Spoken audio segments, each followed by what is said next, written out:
समरकंद से طویل सफ़र तय करके आने वाला कासिद सल्तनत इस्लामिया के हुक्मरान से मिलना चाहता था। उसके पास एक खत था जिसमें गैर मुस्लिम पादरी ने मुसलमान सिपाही सालार कतीबा बिन मुस्लिम की शिकायत की थी। पादरी ने लिखा, हमने सुना था कि मुसलमान जंग और हमले से पहले कबूल इस्लाम की दावत देते हैं।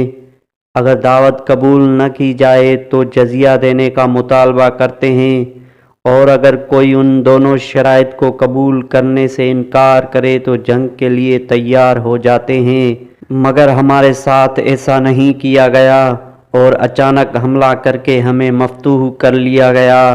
ये ख़त समरकंद के सबसे बड़े पादरी ने इस्लामी सल्तनत के फरमानरवा उमर बिन अब्दुल अजीज़ के नाम लिखा था। दमशक के लोगों से शहनशाह वक्त के क़याम गाह का मालूम करते करते वो कासिद एक ऐसे घर जा पहुँचा कि जो इंतहाई मामूली और खस्ता हालत में था।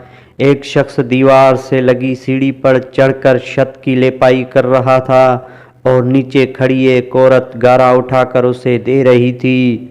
जिस रास्ते से आया था वापस उसी रास्ते से उन लोगों के पास जा पहुँचा जिन्होंने उसे रास्ता बताया था। उसने लोगों से कहा, मैंने तुमसे इस्लामी सल्तनत के बादशाह का पता पूछा था, ना कि इस मफलूक हाल शख्स का जिसके घर की छत भी टूटी हुई है। लोगों ने कहा, हमने तुझे पता ठीक ही बताया था, वही हाकिम वक्त उमर बिन अब्दुल अजीज़ का घर है। कासिद पर मायूसी छा गई और बेदिली से दोबारा उसी घर पर जाकर दस्तखत दी। जो शख्स कुछ देर पहले तक लेपाई कर रहा था वही अंदर से नमूदार हुआ। कासिद ने अपना तारुफ कराया और ख़त उमर बिन अब्दुल अजीज़ को दे दिया। उमर बिन अब्दुल अजीज़ ने ख़त पढ़कर उसी ख़त की पुश्त पर लिखा, उमर बिन अब्दुल अजीज़ की तरफ से समरकंद में तैनात अपने आमिल के नाम एक काजी का तकर्रुर करो जो पादरी की शिकायत सुने। मोहर लगाकर ख़त वापस कासिद को दे दिया। समरकंद लौटकर कासिद ने ख़त का जवाब और मुलाकात का अहवाल जब पादरी को सुनाया तो पादरी पर भी मायूसी छा गई। उसने सोचा कि ये वो ख़त है जो कि मुसलमानों के उस अजीम लश्कर को हमारे शहर से निकालेगा। उन्हें यकीन था कागज़ का ये टुकड़ा उन्हें कोई फ़ायदा नहीं पहुंचा सकेगा, मगर कोई और रास्ता भी न था। चनाचो ख़त लेकर डरते डरते अमीर लश्कर और हाकिम समरकंद कतीबा बिन मुस्लिम के पास पहुँचे। कतीबा ने ख़त पढ़ते ही फ़ौरन एक काजी का तयीन कर दिया जो उसके अपने खिलाफ समरकंदियों की शिकायत सुन सके। काजी ने पादरी से पूछा, क्या दावा है तुम्हारा? पादरी ने कहा, कतीबा ने बग़ैर किसी पेशगी इत्तला के हम पर हमला किया। ना तो उसने हमें इस्लाम कबूल करने की दावत दी थी और ना ही हमें किसी सोचो विचार का मौका दिया था। काजी ने कतीबा को देखकर पूछा, क्या कहते हो तुम इस दावा के जवाब में? कतीबा ने कहा, काजी साहब, जंग तो होती ही फ़रेब और धोखा है। समरकंद एक अजीम मुल्क था, उसके कुर्ब जवार के कमतर मुल्कों ने ना तो हमारी किसी दावत को मानकर इस्लाम कबूल किया था और ना ही जजिया देने पर तैयार हुए थे, बल्कि हमारे मुकाबले में जंग को तरजीह दी थी। समरकंद की ज़मीनें तो और भी सरसब्ज़ व शादाब और ज़ोरावर थी। हमें पूरा यकीन था कि ये लोग भी लड़ने को ही तरजीह देंगे। हमने मौके से फ़ायदा उठाया और समरकंद पर कब्ज़ा कर लिया। काजी ने कतीबा की बात को नज़रअंदाज करते हुए दोबारा पूछा, कतीबा, मेरी बात का जवाब दो। तुमने इन लोगों को इस्लाम कबूल करने की दावत, जजिया या फिर जंग की खबर दी थी?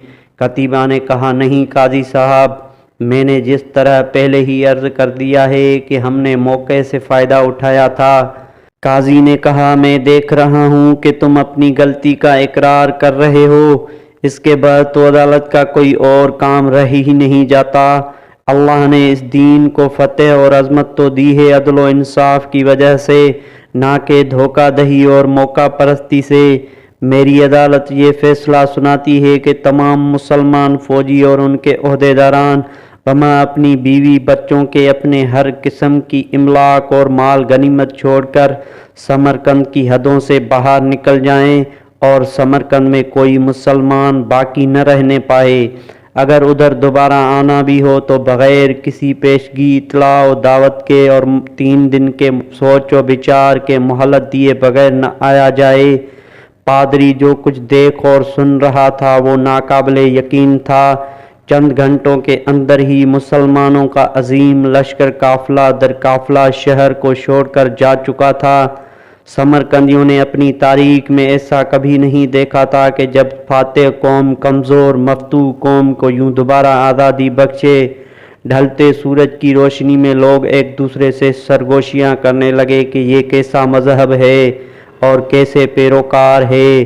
عدل کا یہ معیار کہ اپنوں کے خلاف ہی فیصلہ دے دے اور طاقتور سپہ سالار اس فیصلے پہ سر جھکا کر عمل بھی کر دے۔